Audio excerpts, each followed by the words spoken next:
অনেক দিন পর এরকম একটা সুযোগ পাইছি, ফাটটায় মজা করুন, ঠিক আছে? অর্ক ভাই যে জিনিস আমাদের সবাইকে নিয়ে যাচ্ছে বিয়ে বাড়ি সব কাজ করার জন্য।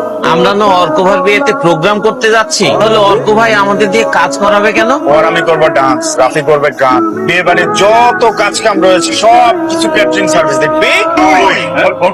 ভাই আমরা তো ট্রেনে ভাই। আমি তো ভাবছি এখনো ঘুমাবো কেন? আসলে রওনা দিতেছি, আইসা করবো, আইসা কথা বলতেছি। অল্পনা বয়সে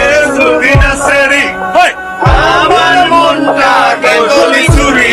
এটা তো একটা পাবলিক ট্রান্সপোর্ট, অনেক মানুষ এখানে রেস্ট করছে, আপনারা এভাবে চিৎকার চেঁচামেচি করে গান